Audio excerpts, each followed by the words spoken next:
बोलिए श्री वृंदावन बिहारी लाल की, राधा रानी सरकार की, श्रीमद् भागवत महापुराण की, श्री सद्गुरुदेव भगवान की, गौ माता की जय जय श्री राम, जय जय श्री राम, जय जय श्री राम। निताई गौर हरि।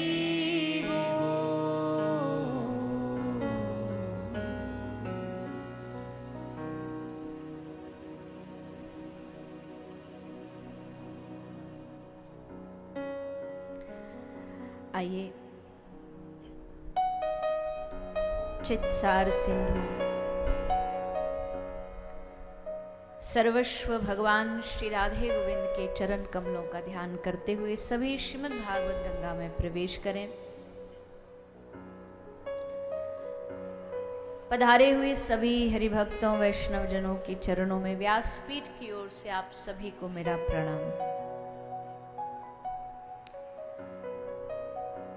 कथा के आज तृतीय दिवस में प्रवेश करते हुए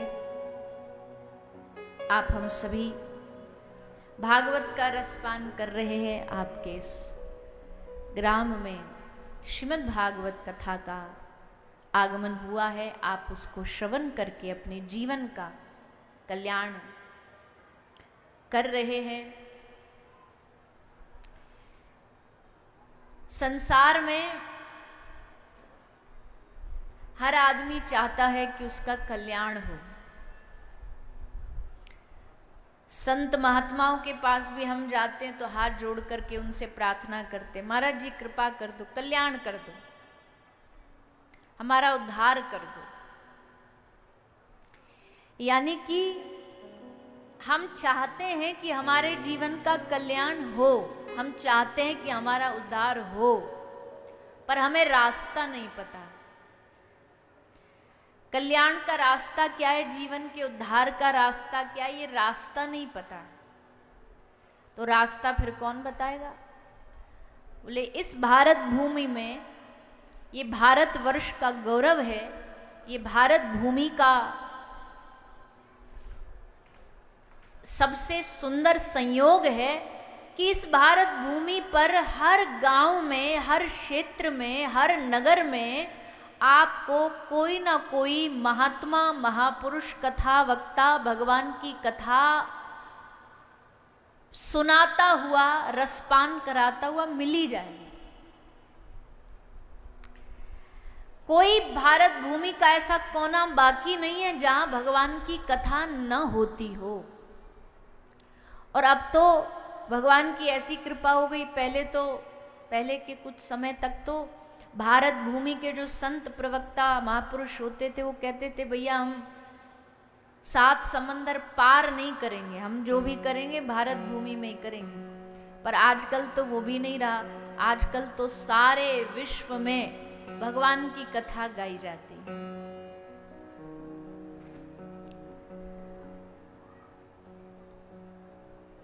अभी अगले महीना हम कथा करने जा रहे हैं।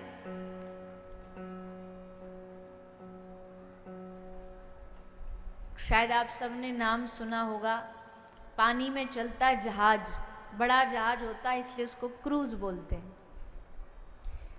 तो उस जहाज में पानी का जो क्रूज है उसमें 7 दिन तक श्रीमद् भागवत कथा का आयोजन अगले महीना जून में होने जा रहा है।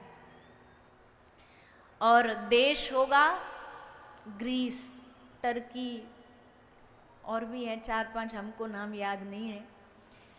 पर कहने का मतलब है कि उन देशों में जाकर के भी कथा होगी तो समझो धीरे धीरे उन प्रदेशों, उन देशों के जो लोग हैं, भले कुछ ऐसे हो जो नहीं समझते हो, भाषा नहीं जानते हो, कथा नहीं जानते हो, पर धीरे धीरे कथा ऐसा माध्यम है कि उनको अपने भक्ति से, भारत भूमि से जोड़ने का। और कभी कभी ऐसा होता है कई चीजें किसी के भाग्य में लिखी होती हैं।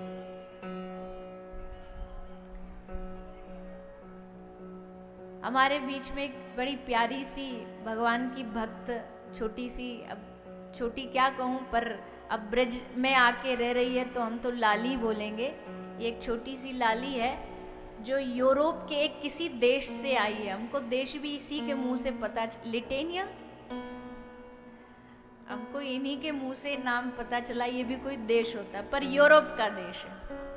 आज से 2 साल पहले, शायद 2-2.5 साल पहले ये अपना देश छोड़ करके बस कहीं से सुना ब्रजभूमि के बारे में तो आ गई वृंदावन।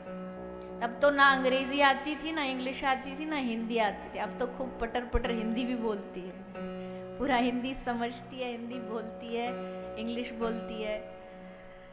और देखो, हम बुरा नहीं मानिएगा, पर आपके गले में कंठी है। हम ये उदाहरण इसलिए दे रहे हैं आपको कि हमको नेकर लज्जा आए, संकोच आए।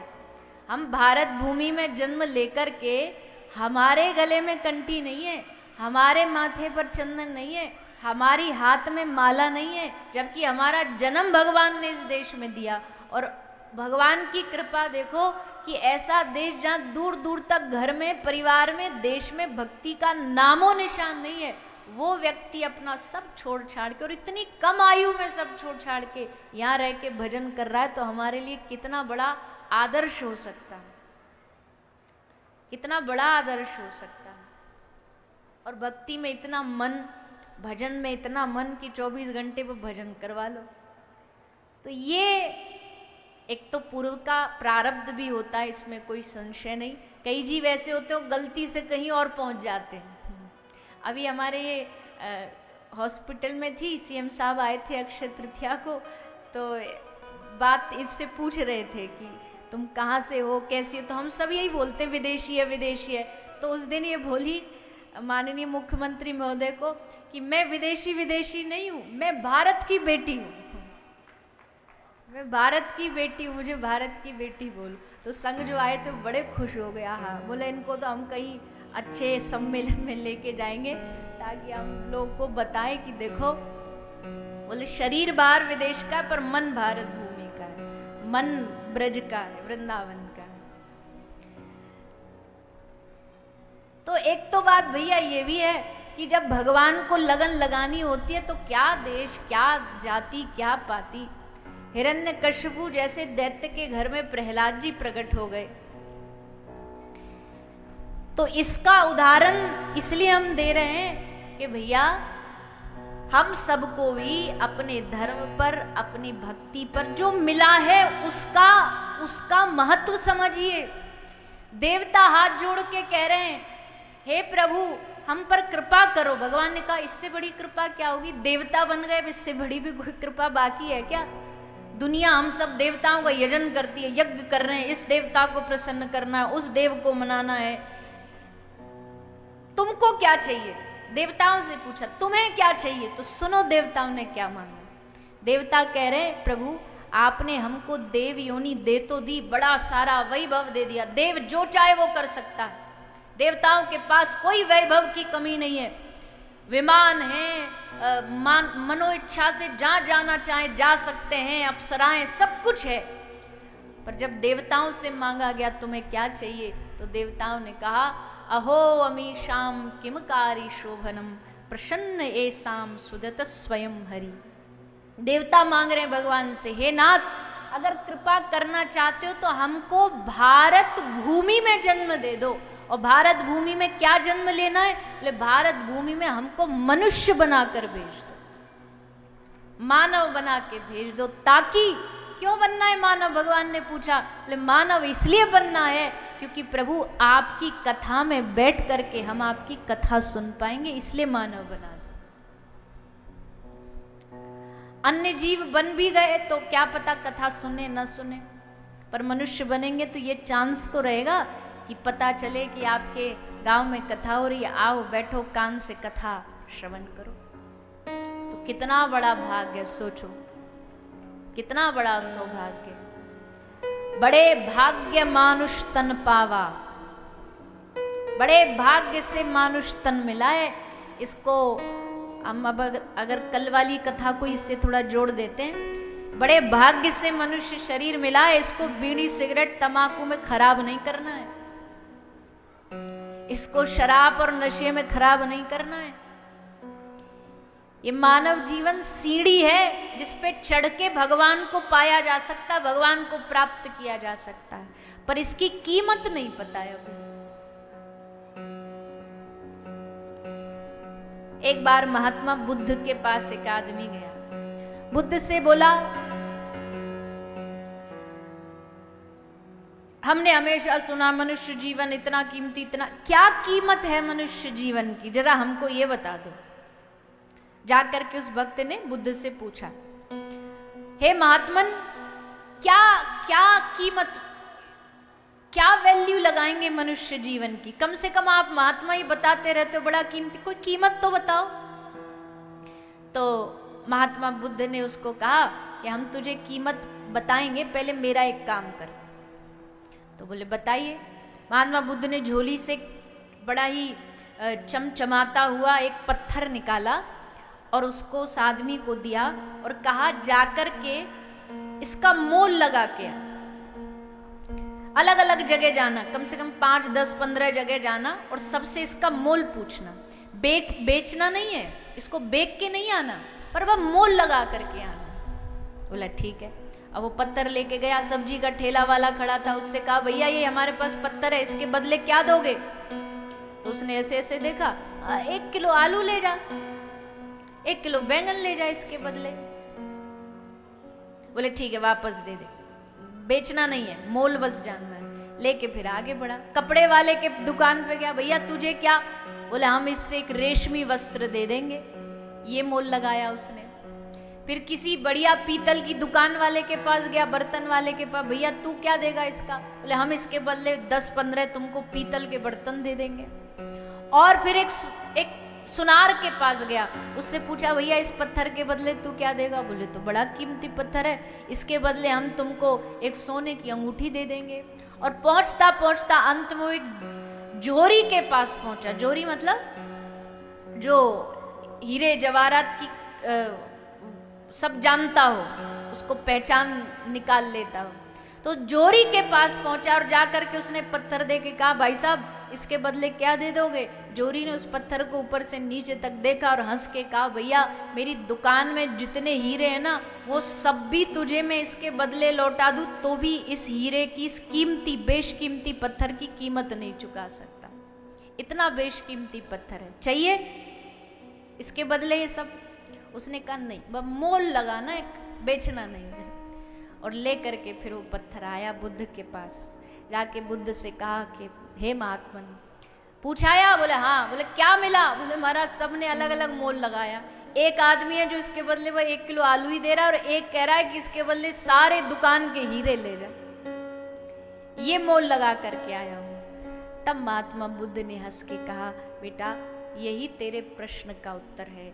मनुष्य जीवन वैसे तो बहुमूल्य है, पर किसके हाथ लगा है उस पे फर्क पड़ता है कि वो उसकी कितनी कीमत लगाता है।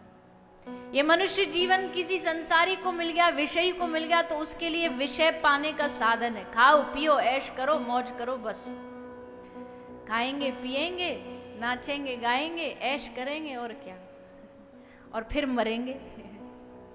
ये अगली वाली लाइन नहीं बताई कि आगे जाकर के फिर डंडे पड़ेंगे ना यमराज के, जब तुझसे पूछा जाएगा तूने किया क्या दुनिया में जाकर के, तो वो वाली बात नहीं बताई, ऐश करेंगे।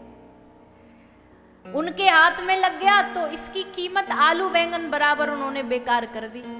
थोड़ा और कोई नेकाद समझा तो उसने शरीर से पुरुषार्थ करके थोड़ा नाम कमा लिया।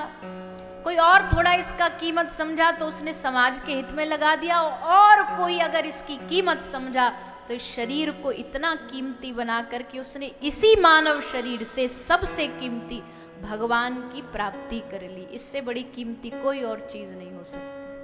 भगवान को पा लेना, प्राप्त कर लेना, इस मनुष्य जीवन की सबसे बड़ी उपलब्धि है, सबसे बड़ी कीमत है। कोई कह रहा भैया मरने से पहले इतना कमा लूं, कोई कह रहा मरने से पहले बंगला बना लूं, कोई कह रहा मरने से पहले नाम कमा लूं, पर धन्य है वो हृदय, वो मन जो कह रहा है मरने से पहले मैं अपने प्रभु को रिझा लूं। और वो रीझेंगे कैसे? वो रीझेंगे इसी कथा से। वो रीझेंगे भगवान के नाम से।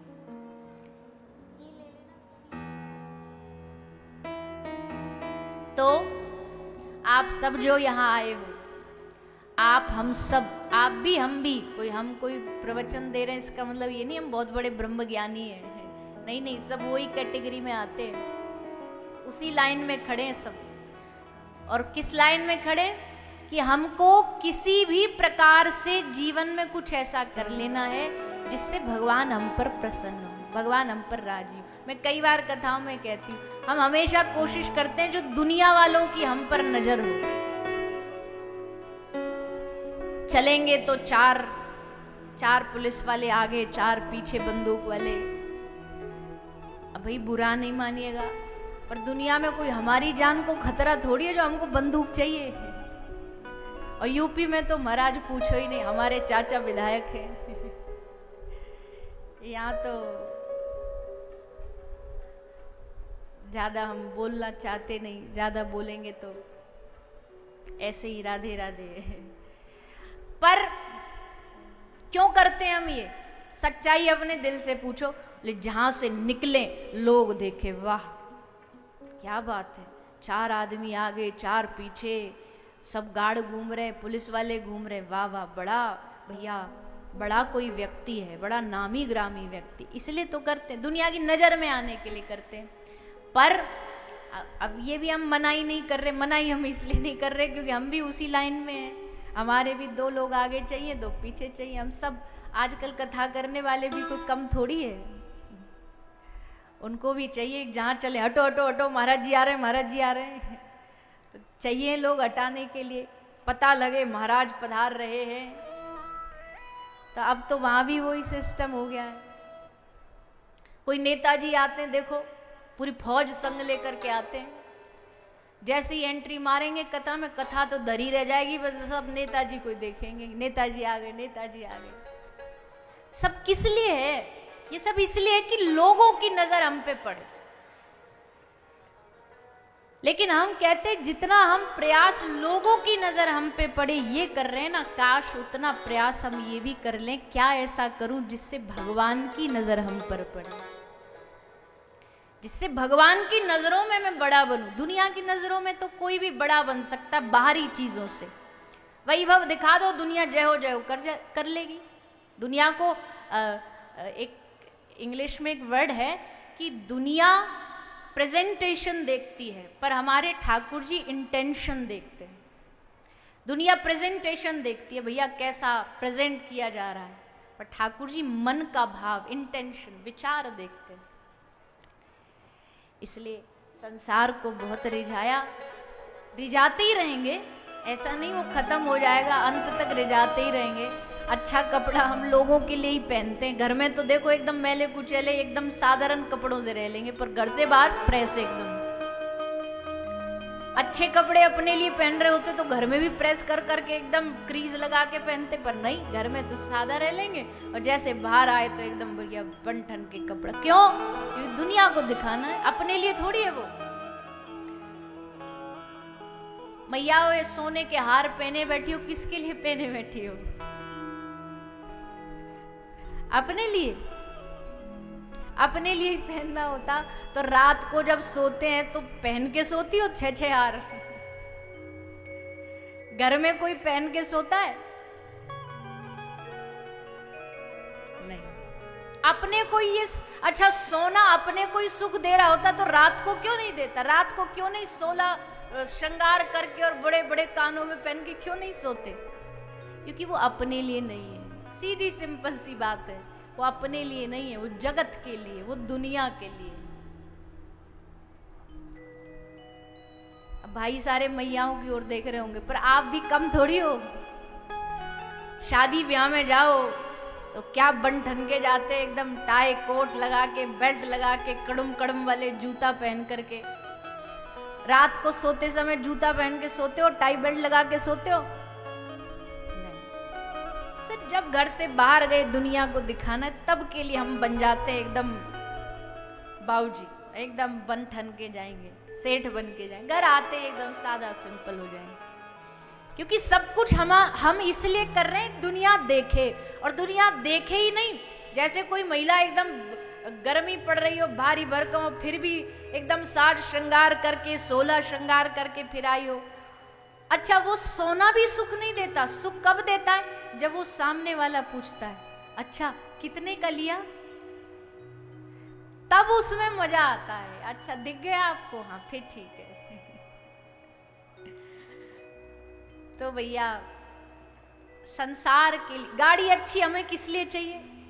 4 पहिया गाड़ी छोटी सी हो उसमें भी काम चल जाएगा, पर हमको अच्छी वाली हाई लग्जरी वाली क्यों चाहिए?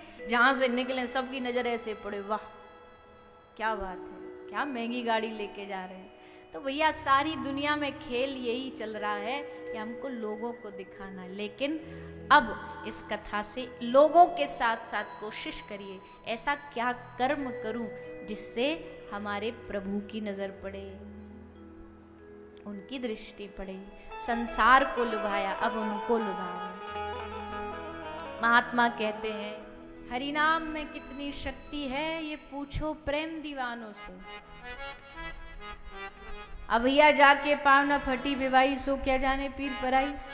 अनुभवी आदमी तो बता सकता है अनुभव के बारे में, तो जिसने हरि नाम जिया हो, हरि नाम लिया हो, वही बता सकता है। ये पूछो प्रेम दीवानों से। प्रेम का असली अर्थ पूछना है तो मीरा से पूछो।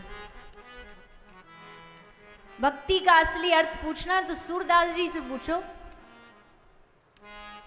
प्रतीक्षा का, इंतजार का असली अर्थ पूछना है तो माता शबरी से पूछो।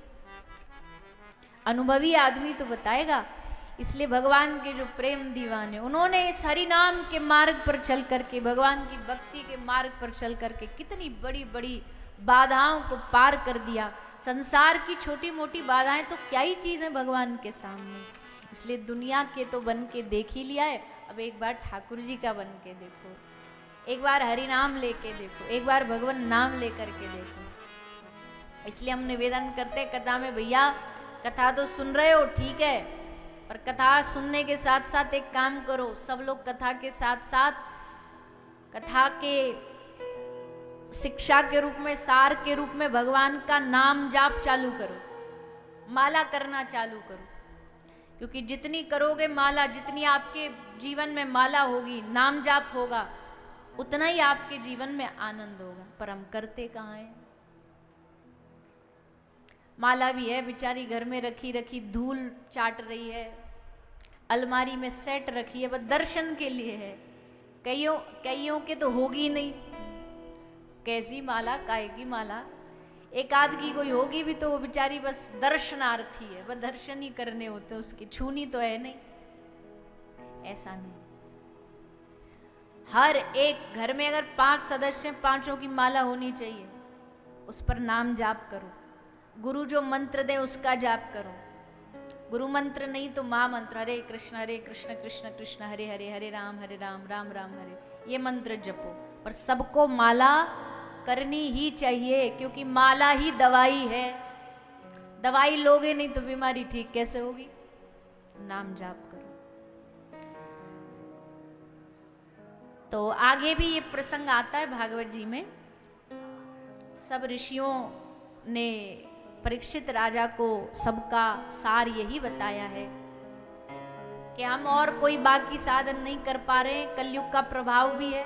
ध्यान लगाने बैठो तो ध्यान, मन हजारों जगह भागेगा, 50 काम उसे याद आएंगे। भगवान का भजन करने बैठो, आंख बंद करके, आंख बंद करते ही रबड़ी रसगुल्ला याद आएगा। ध्यान कहाँ होता है? दान कहाँ होता है? दान की बात करते हो तो ऐसे मिर्ची लगती है लोगों को। अरे ये महात्मा जी, पंडित जी तो दान की महिमा सुना रहे, महिमा ही तो सुना रहे, ये थोड़ी तुम्हारे जेब से पैसा थोड़ी खींच रहे। अब दान की महिमा है तो बोल देते हैं, पर दान की महिमा बोले तो हमें दान हमसे होता नहीं, तपस्या हमसे होती नहीं। कोई तप करने कह दो आज के आदमी से, करेगा तप? बोलिए ना। कोई है यहाँ पे ऐसा आपके गांव में कोई महापुरुष बैठा हो जो 2 महीना हिमालय गुफा में तप करके आया हो, तपस्या करके? तपस्या होती नहीं। व्रत व्रत भी बस पूछो नहीं, बस जय जय करके कैसे एक दिन का व्रत एकादशी का पार करते हैं हम ही जानते हैं। मन में वैसे तो एकादशी का व्रत वैसे मन में घूम रहा होंगे 56 भोग, और फिर एक कई लोग तो ऐसे होते एकादशी तो बस जैसे तैसे काट लेते, फिर उनको वो द्वादशी का इंतजार रहता है। द्वादशी वो ऐसे टूट के पड़ते हैं खाने पे जैसे पता नहीं क्या मिल गया हो। तो व्रत होता नहीं, तप होता नहीं, ध्यान होता नहीं, तीर्थाटन तीर्थ भी होता नहीं। आजकल जो हम तीर्थ कर रहे हैं वो तीर्थ है थोड़ी, हम तो पिकनिक मनाने जाते हैं, नाम तीर्थ यात्रा पर असल में मौज लेने जाते हैं। वहां पे फोटो खींचेंगे, सेल्फी लेंगे, वीडियो बनाएंगे, फिर चाट पकौड़ी खाएंगे। हर जगह की कुछ ना, अब तो हर तीर्थ की कुछ ना कुछ फेमस है। बनारस की चाट, हरिद्वार की चाट, वृंदावन की लस्सी, तो वो खाएंगे, घूमेंगे, मौज लेंगे, और वैसे हम तीर्थ कर रहे हैं। पहले के समय में तीर्थ के भी कितने नियम होते थे, बोले ऐसा नहीं करना, तीर्थ यात्रा पर जा रहे हो मौन रहना है, ऐसे वस्त्र पहनने हैं, अपरस में रहना, वो असल तीर्थ होता था। तो तीर्थ भी हो नहीं रहा, तब भी हो नहीं रहा, तो फिर क्या करें? बोले एक चीज है सुगम सरल सबके लिए, इसको गृहस्थी भी कर सकता है, सन्यासी भी, वानप्रस्थी भी, इसको 5 साल का बच्चा भी कर सकता है और 80 साल का बूढ़ा भी। क्या? बस हाथ में माला लो और बोलते रहो हरे कृष्ण कृष्ण कृष्ण हरे हरे, हरे राम राम राम हरे हरे। ये तो सब कोई कर सकता है। बोलो ना हाँ के ना। आसान है कि नहीं है? कोई आपको बड़ी तोप तो नहीं बता दी हमने? कोई ऐसा भारी भरकम काम बोली ये क्या बता दिया इन्होंने, हम कैसे करेंगे? साधारण सी बात है भैया। हमारे महाप्रभु कहते गृहे थाको वने थाको सदा हरि बोले डाको। कहीं रहो, कहीं भी दुनिया में रहो, बस मुख से हरि बोल करते रहो। यही सबसे बड़ा भजन है कली काल में, कलयुग में इससे बड़ा कोई भजन है ही नहीं।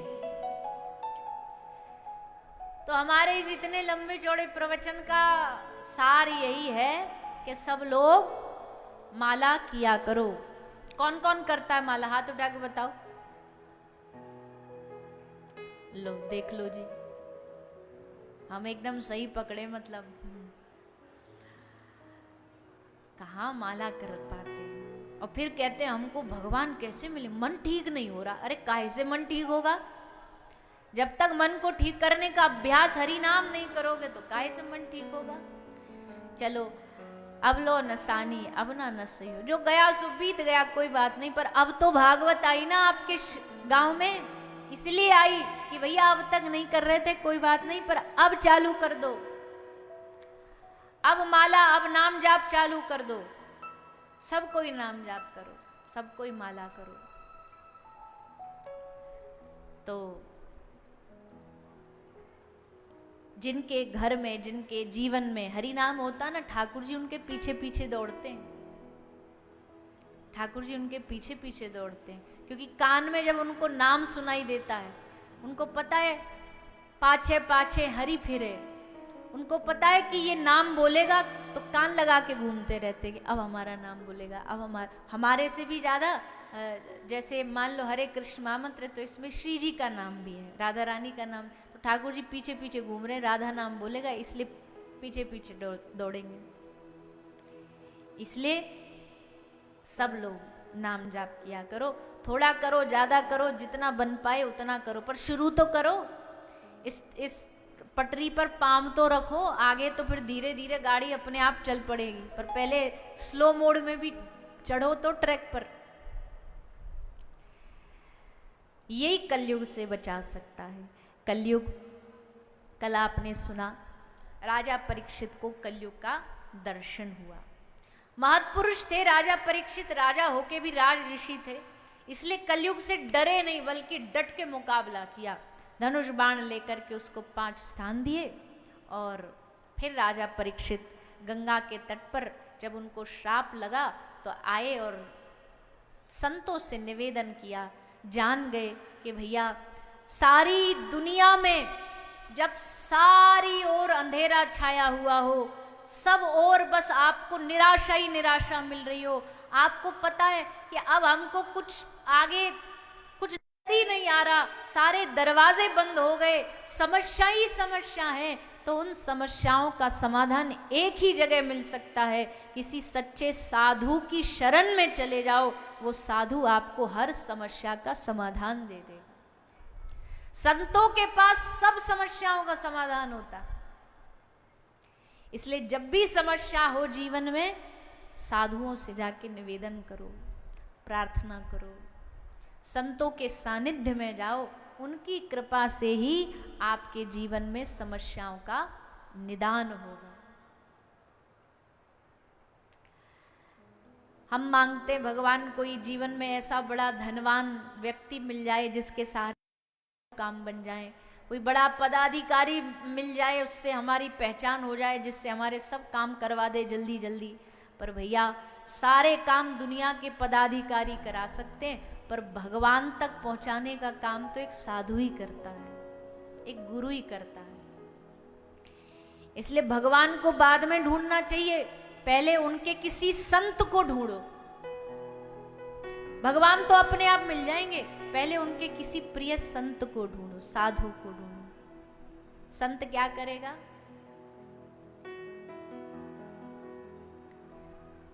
कागा से तो है हंस करेंगे,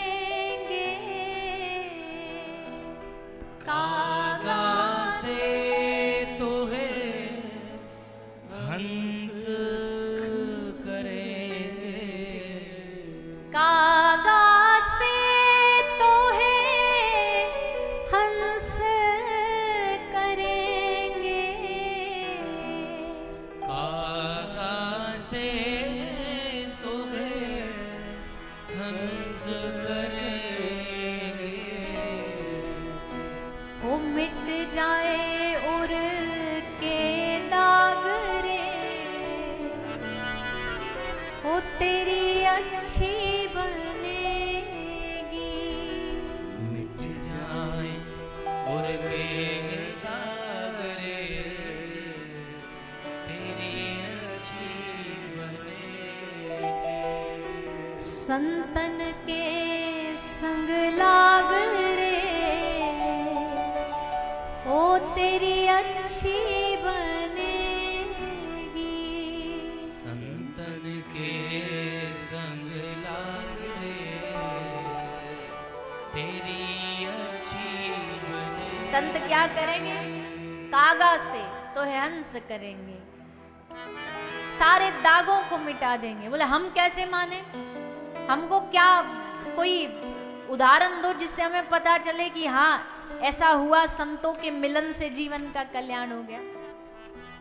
तो कहते हैं ध्रुव जी की बन गई, प्रहलाद जी की बन गई, ध्रुव जी की बन गई, प्रहलाद जी की बन गई। ध्रुव जी की बन गई, प्रहलाद जी की बन गई, ध्रुव जी की बन गई, प्रहलाद जी की बन गई।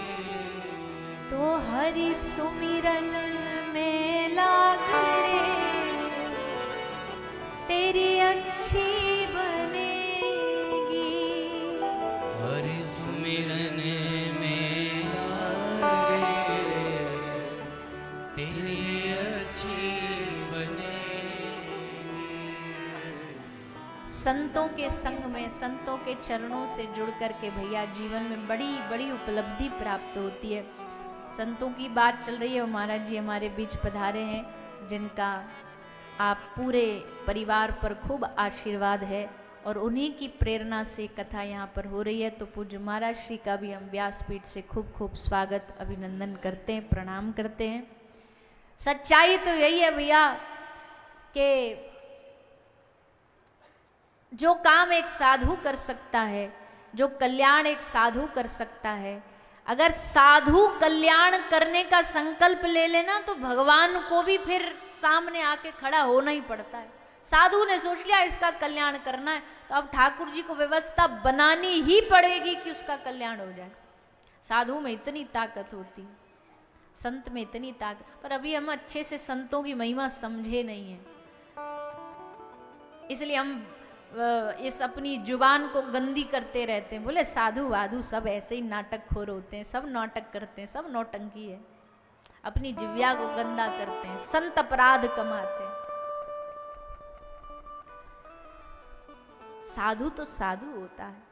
हाँ है, संसार में ऐसे कई हैं जो साधु का वेश है पर संतत्व नहीं है उनके भीतर, कोई बात नहीं।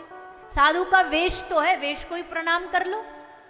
साधु की कपड़ा तो है, वस्त्र तो है, साधु के वस्त्र को प्रणाम करो, साधु के माथे के तिलक को प्रणाम करो, गले की कंठी को प्रणाम करो। कितना भीतर साधुत्व संतत्व है वो छोड़ दो, ये सब नापना हमारी औकात भी नहीं है एक साधु का संतत्व नापने का। हम नापने जरूर बैठ जाते हैं तराजू लेकर के, ये देखते हैं कि ये साधु है कि नहीं। अरे तुमको क्या लेना देना, तुम तो बस उस साधु का जितना हो सके सम्मान करो। तो भैया संत महापुरुषों की शरण में परीक्षित राजा गए। सुखदेव जी पधारे। सुखदेव जी ने राजा परीक्षित को अब कथा सुनाना आरंभ किया। बड़े प्रसन्न हुए श्री सुखदेव जी महाराज राजा परीक्षित के प्रश्न को सुन के, क्योंकि राजा परीक्षित ने अपना कोई पर्सनल क्वेश्चन नहीं किया है, जगत के हित के लिए प्रश्न किया है कि जिसकी मृत्यु धीरे धीरे आ रही है उसके करीब वो क्या करे। और मृत्यु तो सबकी करीब आ ही रही है, हर रोज एक दिन मृत्यु की ओर हम बढ़ रहे हैं, इसलिए सब कोई मृत्यु के काल में घुसा जा रहा है। ऐसे में बचाने का साधन पूछ रहे हैं परीक्षित राजा अपनी कोई। अच्छा, एक साधु के पास जाओ ना तो ज्यादा पर्सनल क्वेश्चन नहीं करना चाहिए, कोई अपने घर की निजी कोई बात ज्यादा नहीं करनी चाहिए। साधु से तो समाज के और अपने जीवन के कल्याण की बात पूछनी चाहिए। तो सुखदेव जी प्रसन्न हुए और राजा परीक्षित को कथा सुनाना आरंभ कर दिया। सबसे पहले श्री सुखदेव जी महाराज राजा परीक्षित को भगवान के प्रकृति पुरुष का स्वरूप सुना रहे हैं, प्रकृति का स्वरूप सुना रहे हैं। ये प्रकृति का स्वरूप भी भगवान से अलग नहीं है। कल हमने कथा में बोला था ना, भगवान के गले में ये जगत रूपी एक माला है जो भगवान ने धारण कर रखी है, इसलिए संसार सत्य लगता है, क्योंकि भगवान सत्य है, बल्कि संसार सत्य है नहीं। पर इसके हर एक पत्ते पत्ते में सब भगवान ही समाये हैं। हरि व्यापक सर्वत्र समाना, भगवान सब जगह समाया है, पर सब जगह दिखाई नहीं देगा। देखने के लिए, उसको पाने के लिए क्या करना पड़ेगा? प्रेम ते प्रकट हो ही मैं जाना, रस्सी लेनी पड़ेगी, प्रेम की मथना पड़ेगा। जैसे दूध में घी निकालने के लिए पहले पूरा मंथन करना पड़ता है। आजकल तो सब बाजार से मिल जाता, पर पहले तो मैयाएं करती थी, माताएं करती थी कि नहीं करती थी? अभी भी शायद करती हूँ, हमको पता नहीं, पर शहरों में तो ये रहा नहीं। गांव की मैया कैसे बढ़िया वो ल्योनी माखन निकालती थी चला करके, सुबह सुबह पूरे गांव में वो जब वो मंथन की आवाज होती थी ना, उसी से पूरा गांव जागता था, अलार्म की जरूरत ही नहीं थी। जैसे मैयाओं की चक्की चली या वो दधी मंथन हुआ तो उसी से सब जागते थे, हाँ सुबह हो गई चलो। पहले माताएं परिश्रम भी तो बहुत करती थी, अब तो वो भी कम हो गया। हमारे एक महात्मा जी कहते पहले की मैया देखो कितना काम करती, पहले तो पानी भी घर में नहीं आता था, कुआं पर जाओ या तालाब पे जाओ, कपड़ा धोना है तो कुआं पर जाओ, तालाब पर जाओ। मेहनत थी इसलिए शरीर भी बढ़िया चलता था। आजकल मेहनत नहीं बची तो देखो, नेक मैया गर्मी में बाजार से, और खासकर शहरों की माता नेक बाजार से आ जाए ना, 2-4 किलो आलू हाथ में पन्नी में लेकर के तो आके धड़ाम सोफा पे पड़ जाए, हाय मैं मर गई। शरीर में शक्ति नहीं बची, ताकत नहीं बची, क्योंकि परिश्रम नहीं बचा। फिर परिश्रम के साथ साथ खान पान शुद्ध नहीं रहा। इसलिए हम आप सबसे निवेदन करते हैं, आप सब गांव में रहते हो, हमने देखा है रास्ते में, हमने कल भी बताया, बहुत सारे पशु हमको मिलते हैं, पर हम निवेदन करते हैं अगर आप पशु रख ही रहे हो, अगर आप घर में दूध के लिए कोई जीव रख ही रहे हो, तो भैया हम हाथ जोड़ के कहते हैं घर में गाय रखिए, घर में देसी गौ माता रखिए। हमको भैंस से कोई दुश्मनी नहीं है, लेकिन गाय रखोगे तो तुम्हारा ही कल्याण होगा। गाय रखोगे तो तुमको ही शुद्ध भारतीय देसी गाय का दूध मिलेगा। हमने कल भी आपको अंतर गिनवा दिया था थोड़ा सा, तो कि भैंस के दूध में और गाय के दूध में बड़ा फर्क है। भैंस के दूध की पीने से आलस्य बढ़ता है, बुद्धि भी भैंस जैसी मोटी होगी, पर गाय के दूध पीने से गाय जैसी तीव्र बुद्धि होगी। अब जिनके घर में भैंस हो गाय हो, तो देखो गाय जहां गंदगी पड़ी हो ना, मलमूत्र त्याग, वहां बैठ नहीं सकती, वो जगह छोड़ के दूसरी जगह जाके बैठेगी। और भैंस वहीं मलमूत्र त्याग लेगी, वहीं बैठ लेगी, वहीं चारा खा लेगी। और तो और कीचड़ में दलदल में भी घुसा दो तो वहीं पड़ी रहेगी, चित्त वहां से निकलेगी नहीं बाहर। तो दोनों में बड़ा भारी अंतर है।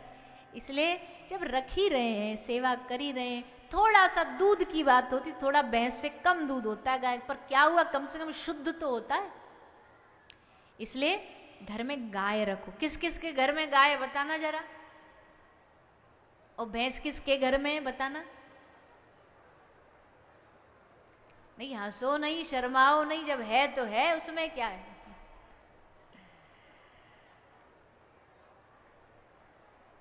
चलो मत बताओ, जाओ,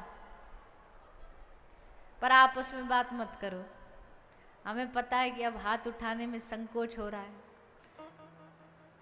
हम कोई फिर कह दे कोई खिलाफ तोड़ी है भैंस के। हमको तो ये भी डर लगता, हम कथा में भैंस के बारे में इतना बोल देते, कहीं ये प्रजाति हमसे नाराज ना हो जाए।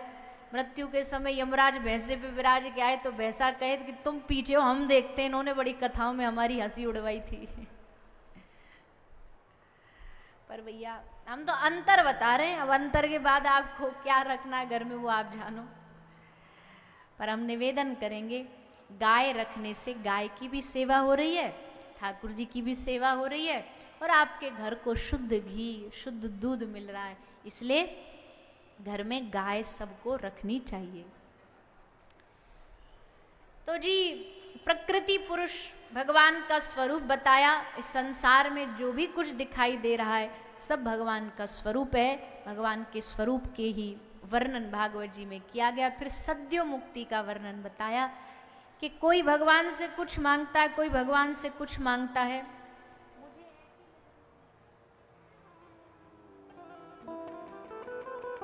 कोई भगवान से कोई वस्तु की मांग करता है, कोई धन दौलत की मांग करता है, पर सच्चा भक्त वो है जो भगवान से केवल भगवान को मांगे, भगवान से भगवान के अलावा और कुछ भी मांग नहीं करे। देखो हम चाहे कितना भी बोल दें कि निस्वार्थ बनो निस्वार्थ बनो, पर थोड़ा तो मांग आ ही जाती है।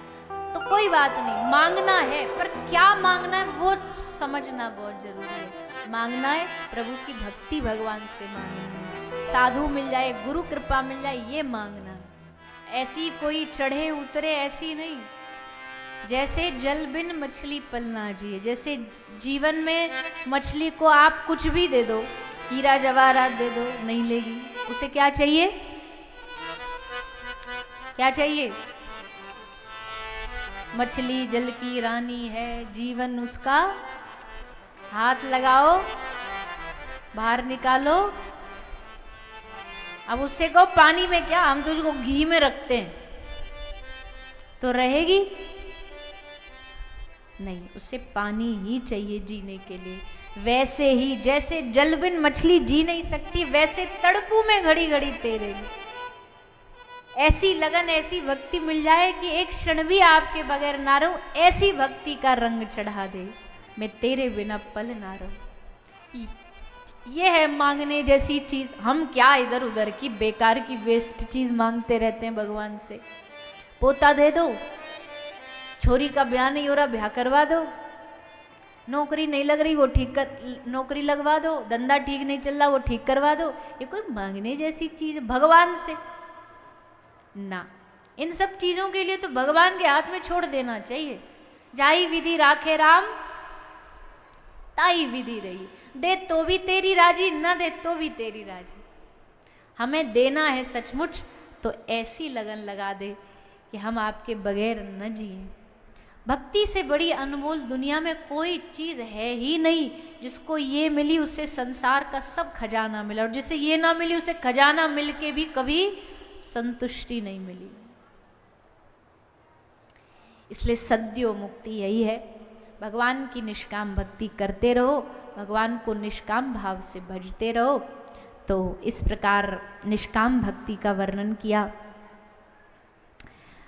आगे भागवत के प्रसंगों के माध्यम से श्री सुखदेव जी महाराज कथा के प्रसंग में सुनाते हैं सृष्टि का आरंभ, सृष्टि उत्पन्न कैसे हुई, ये भगवान ने दुनिया बनाई कैसे।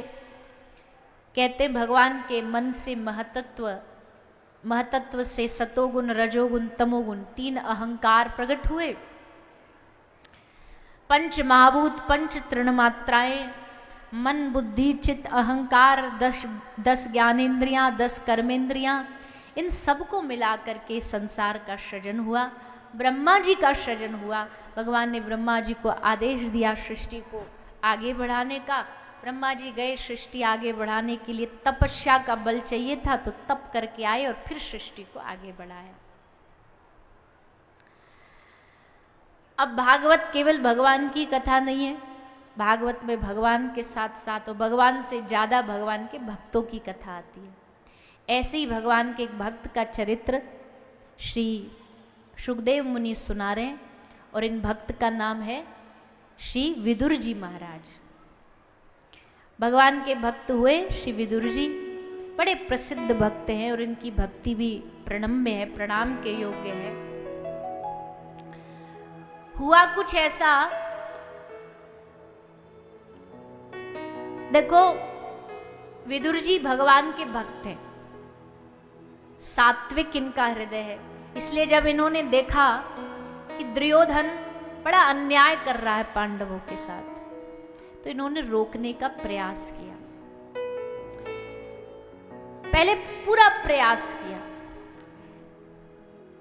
कि किसी भी तरह ये दुर्योधन मान जाए।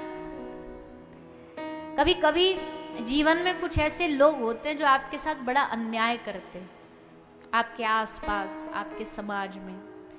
जब तक बन पड़े समझाओ, जब तक बन पड़े कोशिश करो समझाने की। लेकिन जब समझ गए कि अभी अपना अन्याय छोड़ेंगे नहीं, तो उस समय लड़ना भिड़ना नहीं, बस प्रणाम करके उनसे दूरी बना लें, दूर हो जाना। विदुर जी ने वही किया। पहले तो खूब समझाया, दुर्योधन नहीं माना, और आज तो उसने हद ही कर दी। भरी सभा में विदुर जी का सबके सामने अपमान किया।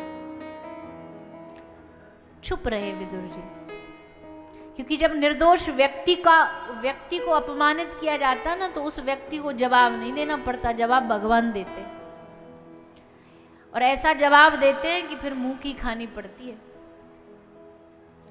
इसलिए कभी भी किसी निर्दोष व्यक्ति को अपमानित करना, सताना, अपने बल का, अपनी आयु का, अपने धन का गलत उपयोग करना, ये कभी नहीं करना चाहिए। क्योंकि उसका कैमरा चालू है और वो फिर जवाब लेगा। लेकिन क्या करें, नहीं समझा दुर्योधन। तो श्री विदुर जी गृह त्याग के, घर त्याग करके, राज्य का मोह था नहीं, बोले तू रख अपना अपने पास, हम तो जा रहे हैं, हमारे लिए तो एक छोटी सी झोपड़ी कुटिया काफी है, वहां दोनों रहेंगे, दंपति विदुर विदुरानी भजन करेंगे। दोनों जाके कुटिया में भजन करने लगे। युद्ध के बाद श्री विदुर जी तीर्थाटन पर गए, तीर्थ यात्रा पर निकले। उद्धव जी से मिलन हुआ। भगवान ने कैसे इन पर कृपा करी वो दिन याद किया। कृपा तो भगवान सब पर ही करते हैं, पर कुछ कुछ पर विशेष कृपा करते हैं। विदुर जी पर विशेष कृपा हुई, विदुर विदुरानी दोनों पर। कैसे कृपा हुई? बोले कथा प्रसंग सब जानते हैं। भगवान आए थे दुर्योधन को समझाने। भगवान ने सोचा चलो लास्ट कोशिश हम भी कर लें, विदुर जी से तो समझे नहीं, हम भी समझा के आते हैं। विदुर जी को दुर्योधन को समझाने आए, संधि प्रस्ताव लेकर के, दूत बन करके। आज भगवान शांति दूत बने, पांडवों की ओर से शांति दूत बन करके आए। राजाओं के अपने नियम होते हैं, जब शांति दूत कोई आता है तो उसको सुना जाता है, बाद में अपना जो भी भाव है वो बताया जाता है। तो भगवान ने आके प्रस्ताव रखा। प्रस्ताव क्या था? बोले युद्ध मत करो। दुर्योधन बोला युद्ध तो होगा, हम नहीं देंगे इनको आधा राज्य। भगवान ने कहा चलो ठीक है, हम प्रस्ताव एक और रखते हैं, आधा राज्य मत दो, 5 पांडव 5 गांव दे दो। 5 के लिए 5 गांव काफी है। दुर्योधन हंसा, बोला 5 गांव लेने आए हो यहाँ? मेरा नाम दुर्योधन है, बिना युद्ध किए एक सुई के नोक के बराबर की जमीन नहीं दूंगा। कह दो उनको जाकर के, अगर चाहिए आधा राज्य और आधा क्या, लड़े युद्ध करें, हमें मारे और पूरा की पूरा लें, क्योंकि ऐसे तो हम एक सुई भर भी ना देने वाले। भगवान समझ गए कि ये मानने वाला नहीं है। भगवान वापस जाने के लिए तैयार हो गए। दुर्योधन ने रोक करके कहा, आयो इतनी दूर, भूखे प्यासे जा रहे हो, कुछ खा पी के जाओ। हमने आपके लिए भोजन बनवाए, व्यंजन बनवाए, 56 भोग बनवाए। भगवान मन ही मन हंस रहे।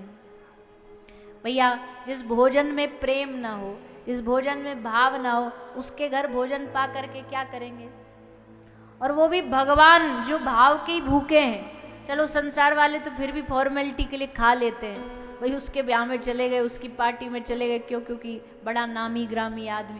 ठाकुर जी को तो ना नाम से मतलब, ना तुम्हारी किसी धन से मतलब, वो तो आएंगे और खाएंगे तो केवल और केवल तुम्हारे भाव को देख करके। इतिहास गवाह है भैया, मीरा ने भाव से जहर पिलाया तो जहर पीने भी आ गए। हम गुलाब जामुन रसगुल्ला भी खिला रहे हैं तो नहीं आ रहे खाने के लिए, क्यों? क्योंकि भाव नहीं है। इसलिए भगवान ने दुर्योधन को कहा, भैया हमको तेरे इस भोजन की आवश्यकता नहीं है। और वैसे भी ये दूत का नियम होता है कि अगर वो अपनी इच्छा मनवाने में कामयाब नहीं हुआ तो वहाँ का आतिथ्य स्वीकार नहीं कर सकता। तो जब हमारी बात मानी ही नहीं गई तो अब हम यहाँ का आतिथ्य स्वीकार, हम जा रहे हैं यहाँ से। अब भूखे जा रहे हैं ये देख करके सभा में बहुत सारे विप्र ब्राह्मण बैठे थे, साधु बैठे थे, सन्यासी बैठे थे, राजा महाराजा बैठे थे। सब ने कहा अच्छा दुर्योधन के नहीं खा रहे। राजा बोले महाराज हमारे घर चलो, हमारे यहाँ तो भाव है, वहां खा लो। भगवान ने कहा तेरे भी घर नहीं खाएंगे। ब्राह्मण बोले महाराज हम तो सात्विक शुद्ध ब्राह्मण हैं, हमारे घर पालो। भगवान ने कहा ना, वहां भी नहीं जाएंगे। सन्यासी बोले महाराज हमारी कुटिया में चल करके पालो। भगवान ने कहा ना, वहां भी नहीं जाएंगे। तो जाओगे कहाँ? कहाँ जाएंगे? बोलो ना, कहाँ जाएंगे भगवान?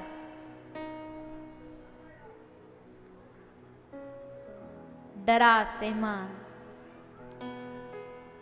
विदुर और विदुरानी दोनों, जब उनको खबर मिली थी ना कि कल कृष्ण आ रहे, द्वारिकाधीश आ रहे शांति दूत बन करके, तो उनका मन आनंदित हो गया। विदुरानी खुशी से नाच उठी घर में, बोले अच्छा द्वारिकाधीश आ रहे हैं, आप जाओ उनको लेकर के आना। विदुर जी बोले बाबरी हो गई है तू, वहां इतने बड़े बड़े राजा महाराजा बैठे होंगे, साधु सन्यासी बैठे होंगे, उनको छोड़ हमारी इस टूटी सी कुटिया में आएंगे वो?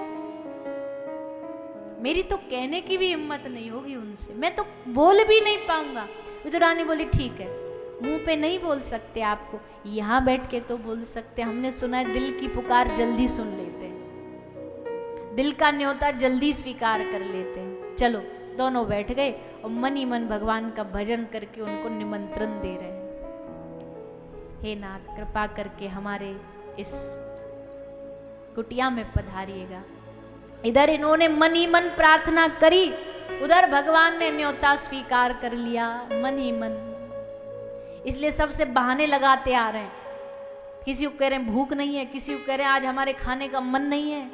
सबको जैसे तैसे निपटा करके रथ पे बैठे और सारथी को कहा, सारथी रथ सीधा लेकर के चल विदुर की कुटिया पर।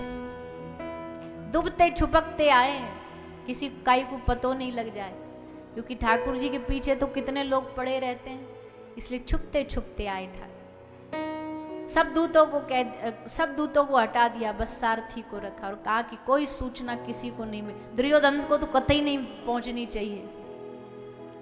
आ गए भगवान, घर पर पधारे, कुटिया का दरवाजा खटखटाया। विदुरानी को भरोसा था कि वही आए होंगे, इतनी समय में वही आ सकते हैं। दरवाजा खोला और दरवाजा खोल करके जैसे विदुरानी ने द्वारिकाधीश को देखा, बस देह का भान भूल गई। सोचा तो बहुत कुछ था कि ये आएंगे तो ये बोलूंगी, वो बोलूंगी, ऐसी स्तुति गाऊंगी, वैसी स्तुति गाऊंगी, पर प्रेम ऐसा ही होता है, मौन करा देता है। जब आदमी भक्ति में डूब जाता है ना, सब स्तुतियां ऊपर से निकल जाती हैं, सब खोपड़ी से गायब हो जाती हैं, कोई मंत्र याद नहीं रहता, कोई बात याद नहीं रहती, सब भूल जाता है। और जब भूल जाए ना इंसान, तभी सोचना कि आज ही मन लगाए भगवान की भक्ति में। जब तक याद है तब तक तो अभी ऊपरी ऊपरी चल रहा है, अभी भूले नहीं। अब आज शब्द खत्म नहीं हुए तो इसका मतलब अभी डूबे नहीं है। जैसे जब तक आदमी नहीं डूबता तब तक ही तो चिल्लाता है, हाथ पांव फेंकता है, जब पूरा डूब गया पानी में तो फिर शांत मौन। तो विदुरानी ने सोचा था ये स्तुति गाऊंगी, वो सुनाऊंगी, ये श्लोक सुनाऊंगी, पर वहां आई तो अटक गई भगवान के नेत्रों को देख करके, भगवान के स्वरूप को देख करके। चांद सा सलोना मुख, लटे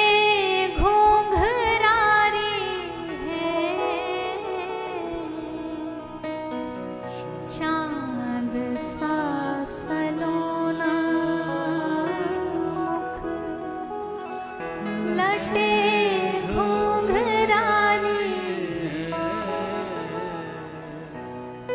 भौए हैं कटीली आँखें, तिरछी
पतली कमर पे पींद पट जो का पतली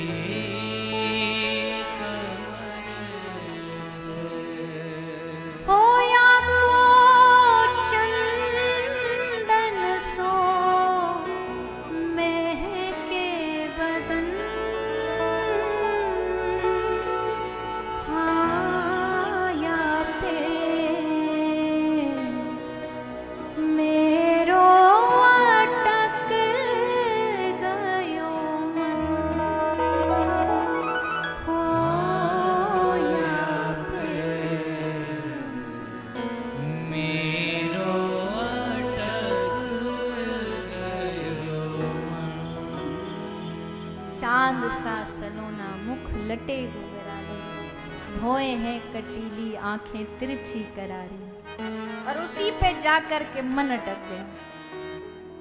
अब क्या बोले, अब क्या स्तुति करें, अब क्या कहें, कुछ नहीं रहा। जड़ बन गई विदुरानी, जड़ बन करके खड़ी हो गई। भगवान ने देखा ये तो ना कुछ बोल रही है ना हिल रही है, ठीक तो है, पकड़ के हिलाया विदुरानी को और बड़े प्यार से बोले, बड़े प्रेम से, या के मधुर रसीले बचन या पे मेरो अटक। मधुर वचनों से क्या बोले, काकी ओ काकी यहीं ठाड़ो रखोगी क्या भीतर लेके जाओगी? अतिथि को दरवाजे पे ठाड़ो करके रखोगी कि अंदर लेके जाओगी? अपना नाम सुन के, काकी नाम संबोधन सुन करके विदुरानी धन्य हो गई। आहा, दुनिया कहती है भगवान से संबंध जोड़ो, इन्होंने हमसे संबंध जोड़ लिया, हमको काकी बना लिया। विदुर जी को काका कहते थे ना ठाकुर जी, और विदुरानी को काकी। प्रसन्न हो गई। आहा, भगवान का हाथ पकड़ करके भीतर लाई और भीतर ला करके उनको आसन पर विराजमान कर दिया, खुद भी आसन पर बैठ गए। सामने ठाकुर जी बैठे और ऐसे करके बैठ के वो उनको देखने के लिए ऐसे बैठ गई। भगवान बोले, लो भैया गजब हो गया, हम आए भूखे प्यासे सब छोड़ के, दुर्योधन को बड़ी अकड़ दिखा करके कि हम तेरे घर नहीं खाएंगे, क्यों हमें भरोसा था इनके घर कुछ ना कुछ मिल जाएगा, पर ये तो कुछ पूछ ही नहीं रही। अरे भैया कोई अतिथि आए तो चाय पानी तो पूछ लो, पर ये तो आज तो हमको ही सब करना पड़ेगा। भीतर भी हम आए, आसन भी हमने खोजा, अब भोजन की भी हमें ही बोलनी पड़ेगी। तो भगवान ने कहा, काकी पेट में चूहा दौड़ रहे हैं, भूख के मारे हमसे रुका नहीं जा रहा, कुछ पवा दो, कुछ खिला दो, है क्या कुछ घर में? बोले हाँ प्रभु जरूर अभी कुछ लाती हूँ। सो काकी भागी भागी गई जा करके रसोई घर से, क्योंकि दोनों दंपति फलहार करते थे तो ऐसा कोई विशेष वस्तु रखते नहीं थे। कुछ फल के रूप में केला रखे थे, सो उठा कर ले आई और ला करके ठाकुर जी को पवाती हैं। पवाया भी बड़े अलग स्टाइल से, कोई आज तक ऐसा भगवान को भोग लगाया नहीं होगा कि खाने वाली चीज को फेंक रही और फेंकने वाली चीज को खिला रही है, छिलका खिला रही है और केला फेंक रही है, गिरी फेंक रही है। और भगवान मुस्कुराते हुए छिलका खाते जा रहे हैं। छिलका में कोई रस होता है, पर भगवान को रस आ रहा है। जो झूठे बेरों में रस ले सकता है, जो छिलकों में रस ले सकता है, सोचो उसके लिए भाव कितना जरूरी होगा। चाहते तो रोक सकते थे ना, रोक के कह सकते थे ना कि अरे क्या कर रही हो देवी, काकी क्या कर रही हो, उलट कर रही हो, लो सीधा करो, लो हमको केला खिलाओ। पर असल बात तो भैया ये थी, हम कहते विदुरानी नहीं भूली थी कि वो छिलका खिलाई, ठाकुर जी भी भूल गए थे कि वो छिलका खा रहे हैं, उनको भी याद नहीं, वो भी भाव में खाए जा रहे हैं। खूब आनंद बरसा, दर्शन हुआ। इतने में विदुर जी आ गए। विदुर जी ने दिमाग लगाया, ये क्या कर रही है, हाथ पकड़ के काला केला हमको दे, उल्टा उल्टा खिला रही है। विदुर मतलब दिमाग, और दिमाग जो होता है, बुद्धि जो होती है, उसका प्रवेश नहीं है भक्ति में। यद्यपि विदुर जी स्वयं भी बड़े परम भक्त है, पर कभी कभी दिमाग आगे आ जाता है ना भक्ति में। तो विदुर जी ने कहा लो प्रभु केला खाओ। उन्होंने छिलका उतार के केला खिलाने के लिए बोला। तो भगवान बोले हाथ जोड़ के मुस्कुराते हुए, काका जी अब तो हमारा पेट भर गया। काकी ने इतना खिलाया कि अब पेट में केला की जगह ही नहीं बाकी, अब जगह बची नहीं, इसलिए आप खा लो जाओ। दिमाग नहीं, भगवान की भक्ति में बुद्धि नहीं, वो दिल होना चाहिए, दिल प्रेम होना चाहिए। तो ऐसा विदुर विदुरानी का मिलन ऐतिहासिक बन गया।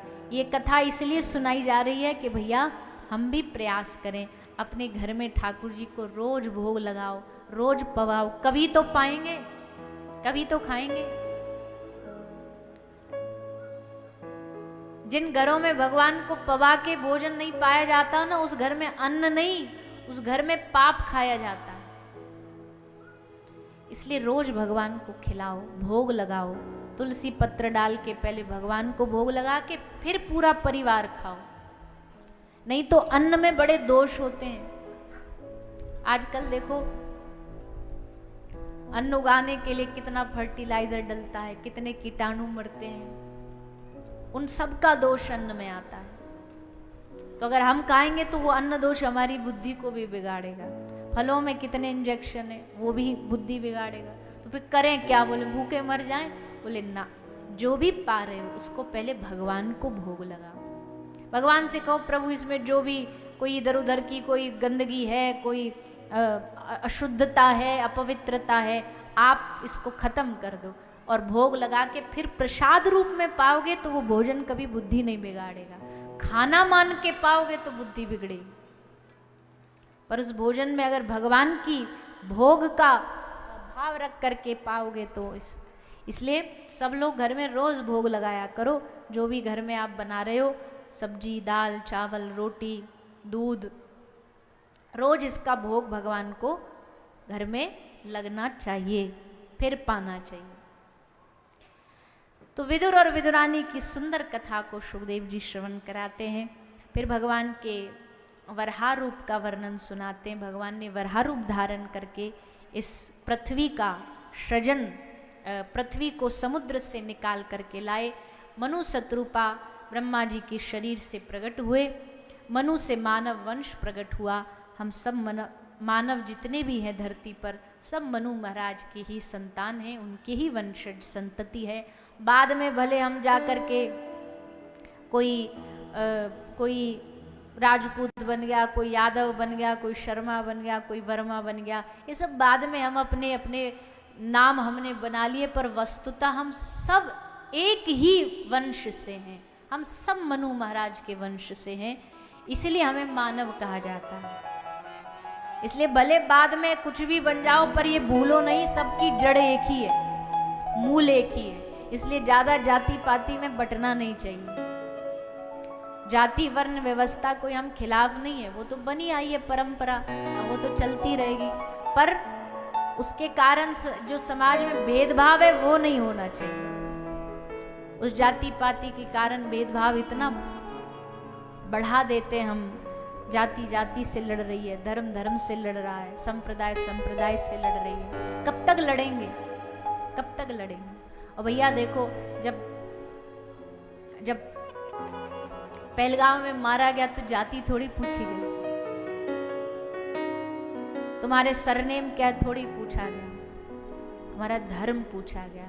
यानी कि हमारी एकता धर्म में ही है, बटने में नहीं है। जब भी बात हो हम सनातनी हैं, बस इतना परिचय रखिए। बाकी फिर हम तो कह ही सकते हैं, क्योंकि हमने देखा है कड़वाहट समाज में बहुत बढ़ गई है। इस कड़वाहट को हमें खत्म करना चाहिए। खैर, मनु महाराज ने संसार का सृजन किया अपने शरीर से। ब्रह्मा जी ने इनको प्रकट किया था, दोनों मनु और शत्रुपा, स्त्री और पुरुष। उनसे समाज आगे बढ़ा। आकुति, देहुति, प्रसूति, उत्तानपाद, प्रियव्रत, ये 5 बच्चे हुए। श्री सुखदेव जी महाराज ने इन पांचों का वर्णन किया है, पांचों का वंशों का वर्णन किया है, पूरी कथा सुनाई है, पर हम समय अनुसार संक्षेप में श्रवण करें। मनु महाराज की पुत्री देहुति माता हुई है, जिनका विवाह करदम जी से हुआ है। करदम एक ऋषि है, ये भी ब्रह्मा जी के मानस पुत्र हैं। करदम जी तपस्या कर रहे थे तो भगवान ने आके इनको दर्शन दिया। ये सोच के आए थे कि हम भगवान से मांगेंगे, प्रभु हमें इसी जन्म में आपकी प्राप्ति हो जाए, कल्याण का मार्ग बता दीजिए। पर भगवान ने इनको अलग ही आदेश दे दिया। भगवान ने इनको कहा, करदम जी तपस्या बहुत हो गई, अब जाओ गृहस्थ धर्म निभाओ, ब्याह करो जा करके। करदम ऋषि ने कहा, प्रभु हम तो भजन करने, हमारा जीवन का उद्देश्य यही था कि हम संन्यास धर्म धारण करके भजन करें। भगवान ने कहा, नहीं, हम तुमको गृहस्थ में जाने के लिए इसलिए कह रहे। पहली बात तो धन्यम गृहस्थाश्रमम कहा जाता है कि गृहस्थाश्रम धन्य, पर धन्य तब है जब उस गृहस्थ आश्रम के द्वारा किसी साधु की सेवा करी जाए, धर्म का पालन किया जाए, और ऐसा जो गृहस्थ धर्म जीता है उसके घर में ही या तो भगवान अवतार लेते हैं या उनका कोई भक्त आता बालक बन करके। उन्हीं गृहस्थ आश्रम में बालक भक्त भगवान का पैदा होगा या भगवान अवतार लेंगे। भगवान कहते हैं हमको धरती पर आने के लिए हमें भी तो किसी सदग्रस्त के ही माध्यम से हम आ सकते हैं, इसलिए भगवान खोजते हैं कोई सदग्रस्ती हो। गृहस्थी तो सारे ही हैं दुनिया में, पर गृहस्थी में भी एक सदग्रस्त होता है, मतलब जिसका ग्रस्त एकदम मर्यादित होता है। उस सदग्रस्ती के घर में भगवान आते हैं या उनका कोई भक्त आता है। तो भगवान ने कहा कि हम तुम्हारे घर बालक बन करके आने वाले हैं, इसलिए तुम जाओ विवाह करो। आज से 3 दिन बाद मनु महाराज आएंगे अपनी बेटी को लेके, तुम उनके साथ ब्याह कर लेना। अब भगवान की आज्ञा भला कौन टालता। मनु महाराज करदम ऋषि आ गए। 3 दिन बाद मनु आए अपनी पुत्री को लेके, ब्याह का प्रस्ताव रखा। करदम जी ने तुरंत हाँ कर दी, क्योंकि भगवान की चुनी हुई है तो फिर हम तो क्या करें। सो उनसे विवाह कर लिया। विवाह हो तो गया, पर विवाह के बाद तपस्या पर बैठ गए। माता देहुति परम पतिव्रता नारी थी, इसलिए वहीं बैठ करके करदम ऋषि की सेवा करने लगी। वो तप कर रहे हैं, वो सेवा करती रही। कई हजार वर्षों तक तप किया, ये कई हजार वर्षों तक सेवा करती रही। जब तपस्या खत्म हो गई तब श्री करदम ऋषि की आंख खुली और समाधि टूटी तो देखा साथ में एक देवी बैठी है। अब जब ब्याह हुआ था तब तो ये एकदम युवा थी, पर अब हजारों वर्ष बीत गए, इसलिए ये भी वृद्धावस्था तक पहुंच गई है, पहचान नहीं पाए। तो देहुति मैया ने अपना परिचय दिलाया कि मैं आपकी पत्नी देहुति हूँ। करदम ऋषि देख कर के बड़े प्रसन्न हुए कि आपने इतने वर्षों तक हमारी सेवा करी। हम इस सेवा से प्रसन्न हुए और प्रसन्न होकर के एक सुंदर पुष्पक विमान बनाया, उसमें माता देहुति को विराजमान किया। कई सारी अप्सराएं आई, उन्होंने माता देहुति का श्रृंगार किया, सजाया, और फिर करदम और माता देहुति ने उस पुष्पक विमान में बैठ कर के विहार किया। और उसी मध्य उनके 9 कन्याओं का प्रागट्य हुआ। जिन कन्याओं को 9 ब्राह्मणों को ब्याह दिया गया, उनसे ही ब्राह्मण वंश आगे बढ़ा। 9 कन्याओं के उपरांत फिर करदम भगवान बोले कि अब हम जा रहे हैं तपस्या करने फिर से दोबारा। देवती मैया कह रही हैं कि आपने हमसे ब्याह किस लिए किया, क्योंकि भगवान ने कहा था हम आपके घर बेटा बन के आएंगे, तो पहले भगवान को तो अवतार लेने दो, उसके बाद चले जाना। करदम ऋषि ने कहा ठीक है, पुत्र प्राप्ति होते ही हम घर छोड़ के चले जाएंगे। तो पुत्र रत्न की प्राप्ति हुई। साक्षात श्री भगवान ही कपिल भगवान के रूप में माता देहुति के गर्भ से प्रकट हुए। बोले श्री कपिल भगवान की। कपिल भगवान प्रकट हुए। करदम ऋषि ने कपिल भगवान की स्तुति करी। जानते हैं बेटा है, पर बेटा नहीं, ये सबका पिता है, ये सबका बाप है, यही परमात्मा हमारा पुत्र बन के आया है। तो स्तुति करके वहां से विदा ले लिए। अब देहुति मैया और कपिल भगवान दोनों संग रहते थे कुटिया में। माता भी जानती है ये बालक नहीं है, ये हमारे प्रभु ही है, और इनसे बढ़िया हमारे मन की शंकाओं का समाधान कौन करेगा। तो यहाँ एक बड़ा सुंदर सत्संग हुआ माँ और पुत्र के बीच में, भक्त और भगवान के बीच में। माता देवहूति अपनी मन की समस्याएं रखती जा रही हैं और कपिल भगवान उनका समाधान करते जा रहे हैं। तो सुंदर कपिल देवहूति संवाद भागवत का एक प्रसंग है। उस प्रसंग में कपिल भगवान ने माता देवहूति से कई सारी चर्चाएं करी हैं, प्रसंग सुनाए हैं, अष्टांग योग का वर्णन सुनाया है,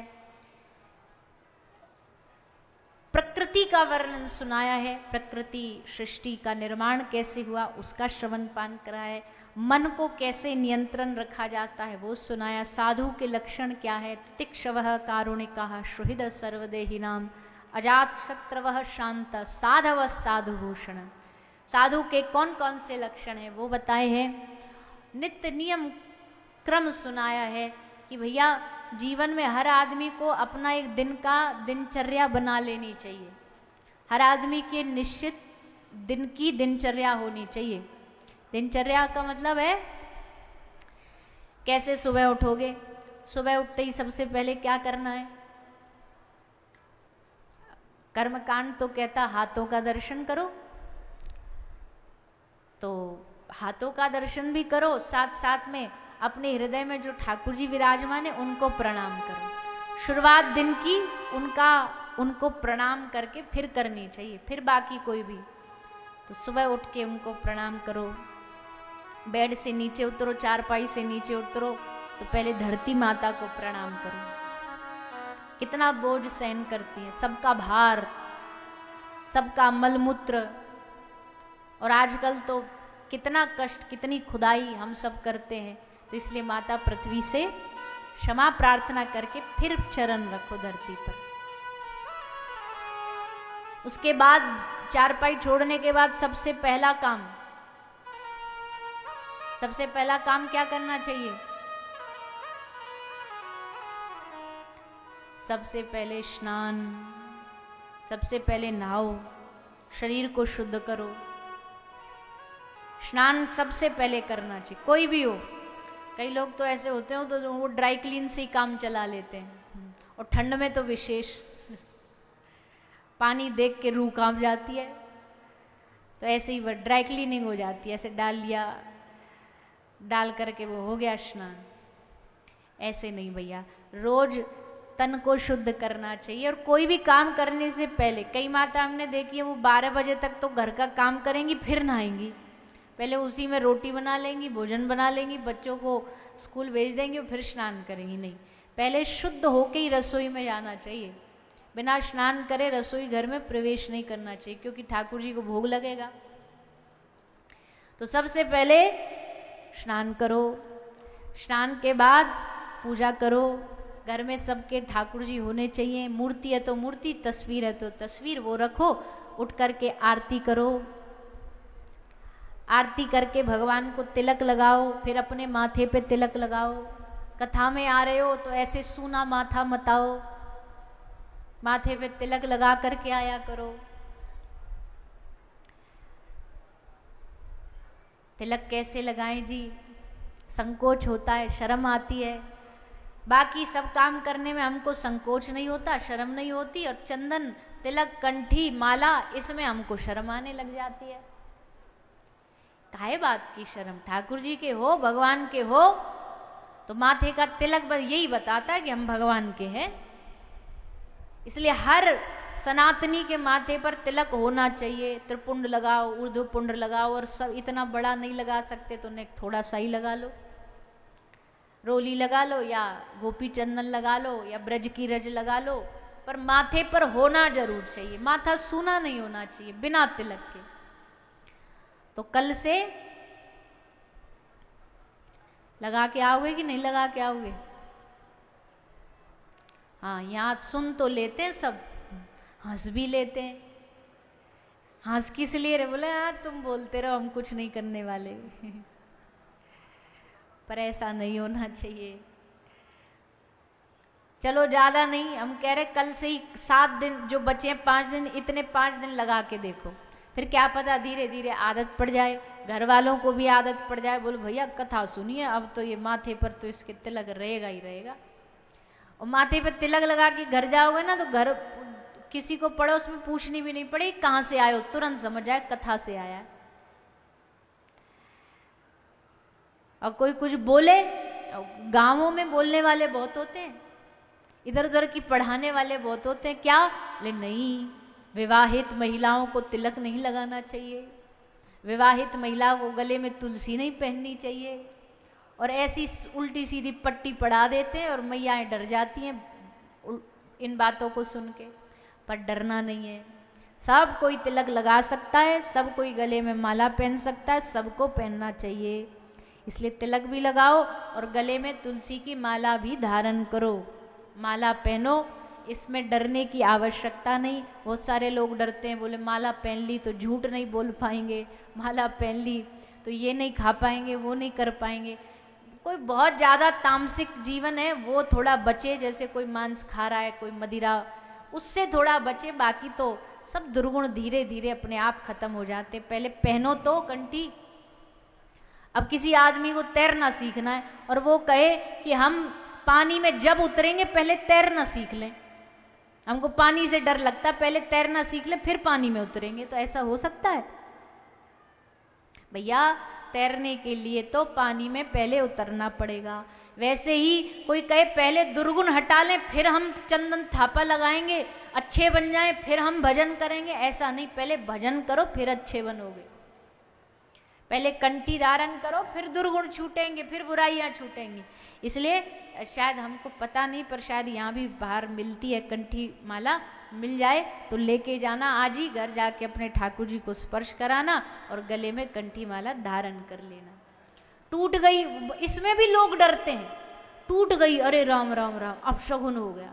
अरे टूट गई, धागा है कभी तो टूटेगा ही, टूट गई दूसरी लेके पहन लो। माला कर रहे हैं, माला गलती से एक हाथ से छूट गई, क्या हो गया, इसका मतलब क्या है? माला छूटी हाथ, इसका मतलब, अरे क्या मतलब हो सकता, नींद आ गई छूट गई, दोबारा पकड़ लो। आरती करते करते दिया बुझ गया, अरे राम राम राम राम, इसका क्या मतलब है? कुछ मतलब नहीं है। क्यों डरते हो इतना? माचिस लेके दोबारा जला लो। इतना डर डर के नहीं जीना चाहिए।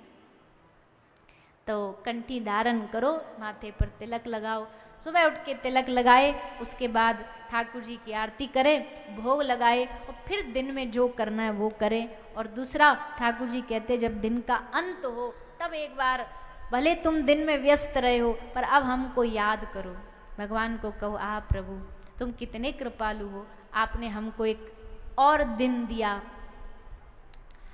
आपने हमको एक और दिन दिया जिसमें हम आपको भजन कर पाए, आपको याद कर पाए, आपकी कृपा हम पर बनी रहे।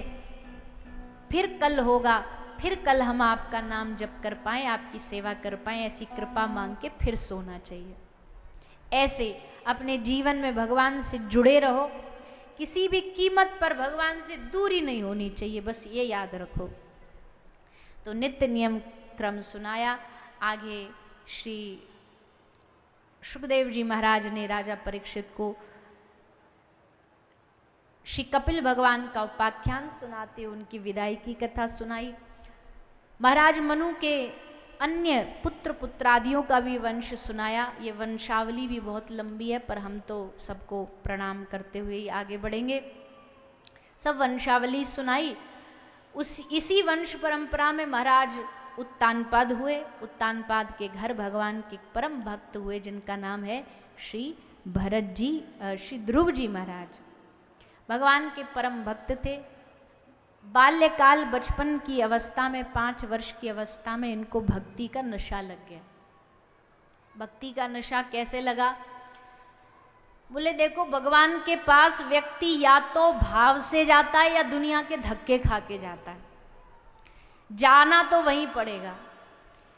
ध्रुव जी महाराज यद्यपि पूर्व में भक्त थे भगवान के, पर जीवन में एक ऐसा ठोकर लगना जरूरी है जिससे संसार की सत्यता पता चल जाए, संसार की सच्चाई पता चल जाए। और ये कैसे पता लगी?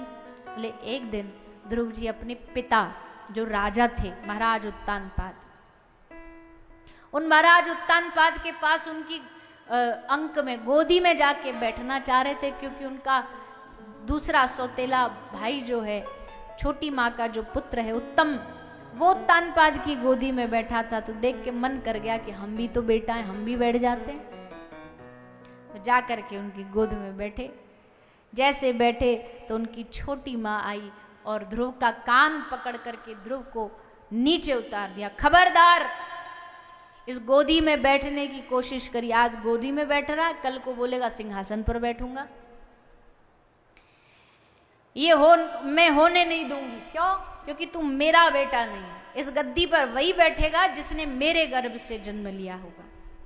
इसलिए जा, वन में जाकर के तपस्या कर, भजन कर, भगवान को प्राप्त कर और भगवान से मांगना, प्रभु अगला जन्म हमको दे तो हमारी छोटी माँ सुरुचि के गर्भ से हमें जन्म दे, तब तू इस राज्य का राजा बन सकता है। ध्रुव जी महाराज ने जैसे कटु शब्द सुने, अपनी माँ के पास आए, रोने लगे। माँ ने पूछा क्या कारण है? तो बताया ऐसे ऐसे पिताजी ने हमको गोदी से उतार दिया, हमको भगा दिया। माता ने कहा तो तू रोता क्यों है? तेरी मासी ने सही तो कहा, तेरी छोटी माँ ने सही कहा, बेटा यही समय है भजन करने का। जा, वन में चला जा, भजन कर ले, भगवान को प्राप्त कर ले। बोले मैया मैं छोटा बालक हूं। बोले क्या हो गया? भगवान की भक्ति के लिए ना आयु महत्वपूर्ण होती है ना जाति महत्वपूर्ण, भक्त तो भक्त होता है। इसलिए जा, वन में भजन करने चला जा। वो मैया मैं भूखा प्यासा रहा तो कौन ध्यान रखेगा? माँ ने कहा जब तू 9 महीना गर्भ में था तब किसने ध्यान रखा था? तब भी तो तुझे प्रभु ने ही बचाया था, आज भी वही बचाएंगे। उनके भरोसे पर जा। तो श्री ध्रुव जी निकल पड़े और रास्ते में नारद जी मिले। कहा था ना कि ध्रुव जी की बन गई, प्रहलाद जी की बन गई, संतन के संग लाग। ध्रुव जी की क्यों बनी? क्योंकि संत गुरु रूप में नारद जी मिल गए। प्रहलाद जी को गुरु रूप में नारद जी मिल गए और उन्होंने भगवान का रास्ता दिखाया। तो श्री ध्रुव जी महाराज नारद जी के समीप गए। नारद जी ने इनको कान में गुरु मंत्र दिया और कहा भैया बेटा भजन करना है तो एक काम कर। भारत भूमि में एक ऐसी धरती है जो बड़ी पवित्र है, भक्ति के लिए सबसे उत्तम है, वहां चला जा। और वो भूमि कौन सी है? वो भूमि है श्री वृंदावन धाम। उस वृंदावन में जाकर के तू भजन कर। उस वृंदावन में जाकर के तू भजन कर। तो ध्रुव जी वृंदावन में आए। तो भैया वृंदावन है ही ऐसा, यहाँ भजन करने का बड़ा फल मिलता है। इसलिए आपके तो ज़्यादा दूर नहीं, नज़दीक है। आजकल तो रोड भी बढ़िया बन गया है। तो जब समय हो, जब मौका हो, वृंदावन जाओ और जा कर के वहाँ ठाकुर जी को खूब रिझाओ। केवल घूमने नहीं, भजन करने। माला लेकर के कभी बैठ गए किसी वृक्ष के नीचे, बैठ के भजन किया, भगवान को मनाया। वहां जाकर के भजन करने से कई गुना फल प्राप्त होता भजन का। इसलिए उस भूमि को हम प्रणाम करें। आइए सभी भाव से, आनंद से गाते हुए। श्री वृंदावन धाम में क्या आनंद है, एक भाव एक सखी, एक गोपी बता रही है। हो मैं तो वृंदावन को जाऊं सखी, मेरे नैना लगे बिहारी से। मैं तो वृंदावन को जाऊं सखी, मेरे नैना लगे बिहारी से। हो मेरे नैना लगे मेरे नैना लगे गिरधारी से। मेरे नैना लगे बिहारी से, मेरे नैना लगे गिरधारी से। ओ मैं तो वृंदावन को जाऊं सखी, मेरे नैना लगे बिहारी से। वृंदावन को जाऊं सखी, मेरे नैना लगे बिहारी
माखन मोहे माखन मिले बिहारी से मेरे नैना लगे बिहारी से मोहे माखन मिले बिहारी से मेरे नैना लगे बिहारी से ओ मैं तो वृंदावन को जाऊं सखी मेरे नैना लगे बिहारी से तो वृंदावन को जाऊं सखी मेरे नैना लगे बिहारी से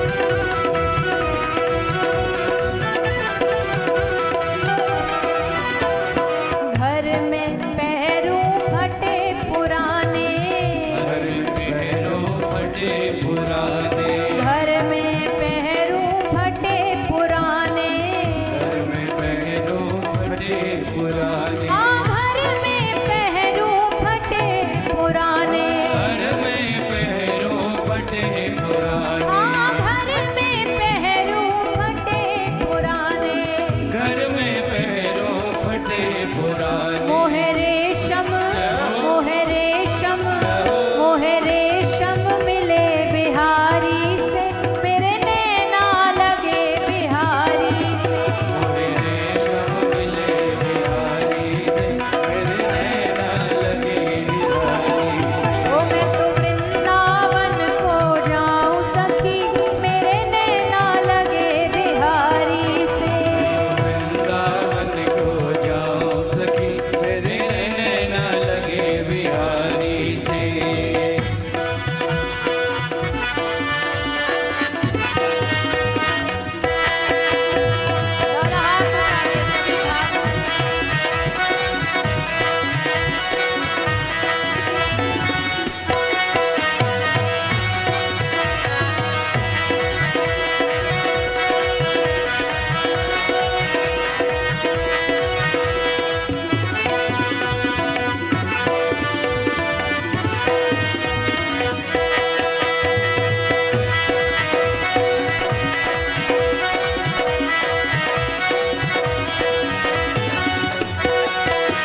वृंदावन बिहारी लाल की जय। तो श्री ध्रुव महाराज वृंदावन की मधुवन की भूमि पर पहुंचे, तपस्या करके भगवान को प्राप्त किया और फिर राजा भी बने और अंत में भगवत धाम भी गए। उनका वंश, उनकी वंश परंपरा भागवत में श्रवण कराई गई। आगे मनु महाराज के शेष जो पुत्र हैं उनकी कथा, उनका वंश और भगवान के भक्तों का चरित्र आगे सुनाया जाता है। भगवान के अवतारों की कथा भी सुनाई जाती है, किस प्रकार भगवान ने अनेकानेक अवतार धारण किए हैं। उन सब अवतारों की कथा, कल की जो कथा प्रसंग होगी उसमें हम सुनेंगे। भगवान नरसिंह, भगवान वामन, भगवान राम, प्रभु श्री कृष्ण सबका अवतार कल हमारे कथा के मध्य में होगा ही। आइए विश्राम की ओर बढ़ेंगे, उससे पूर्व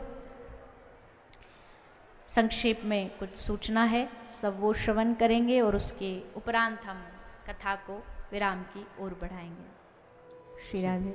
आइए आज के इस तृतीय दिवस के कथा सत्र को हम विराम की ओर बढ़ाएंगे। जैसा आपको बताया कल नंद महोत्सव है, कल ठाकुर जी का प्रागट्य है।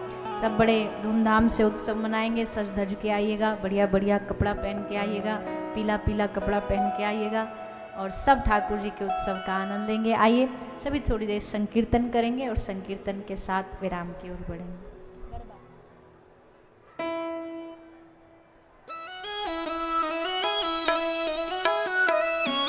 सभी दोनों हाथ उठा के तालियों की सेवा करते हैं।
खड़े हो जाइए, प्रभाव से सब खड़े होकर के संकीर्तन करते हो, गाते हुए नाचते।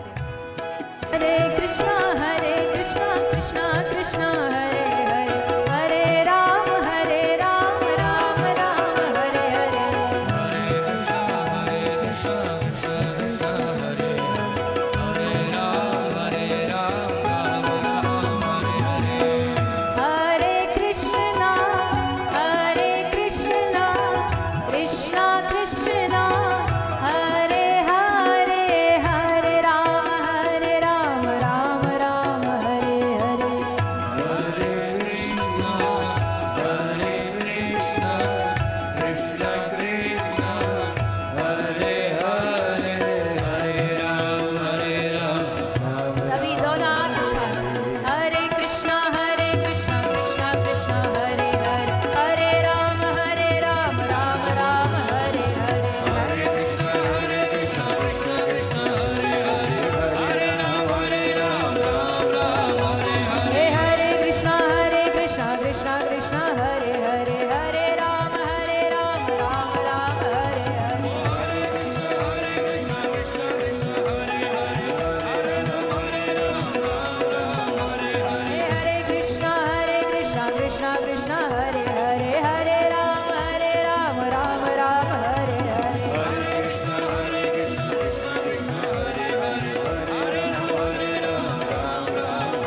हाथ उठाकर हरे कृष्णा मंत्र का जाप करेंगे।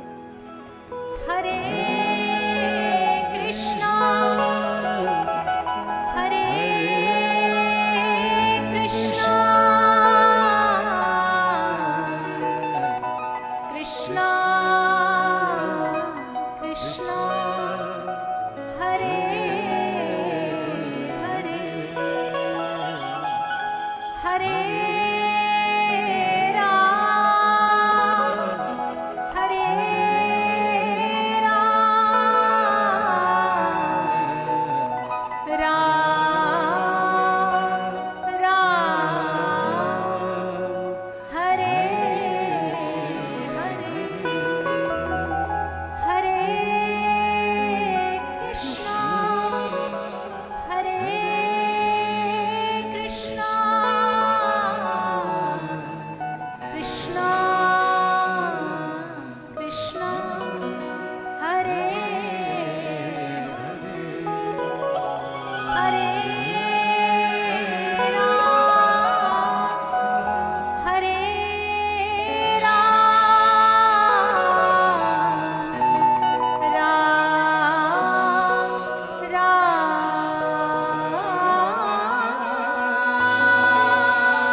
सरकार की, गौ माता की, भारत माता की, सत्य सनातन धर्म की जय जय श्री राधे, जय जय श्री राधे, जय जय श्री राधे। निताई गौर हरि।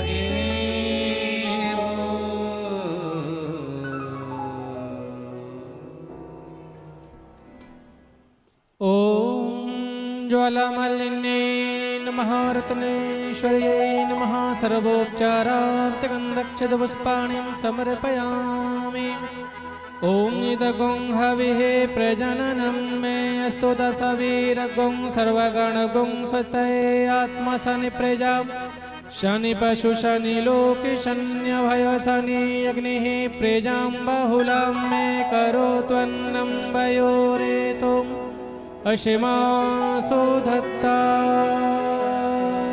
भागवत चरितामृत पीजे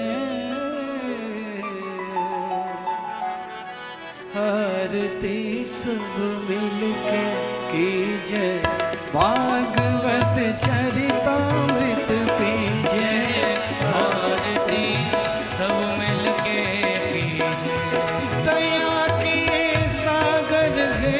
यदु चंद दया के सागर यदु चंद कहे अज जिनके पद अरविंद, कहे अज जिनके पद अरविंद। कमल मुख झरे सुधा के बिंद, कमल मुख झरे सुधा के नहीं बीबी गणित जी जय आरती सब मिलके कीजे। भागवत चरितामृत कीजे आरती सब मिलके कीजे। नाम को रसना करके गान, नाम को रसना करके गान।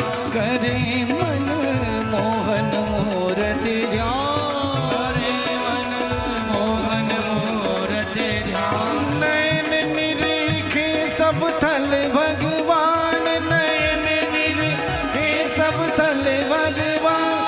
कृष्ण को कीर्तन नित कीजे, आरती सब मिल के कीजे। भागवत चरितामृत पीजे, आरती सब मिल के कीजे। ये पे चढ़े भक्ति को रंग, करे संतन को नित सत्संग।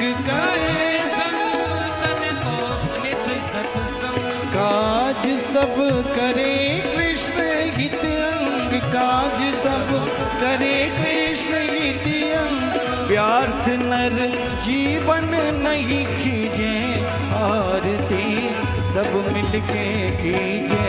भागवत चरितामृत पीजे, आरती सब मिलके कीजे।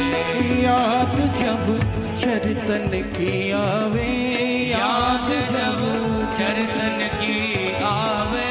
पुलक तन सब रोए जावे, पुलक तन सब रोए जावे। प्रेम सब अंगन पे छावे, प्रेम सब अंगन पे छावे। भाव में भक्त रहे भीजे, आरती सब मिलके कीजे। भागवत चरितामृत पीजे, आरती सब मिलके, आरती सब मिलके कीजे। आरती सब मिलके कीजे।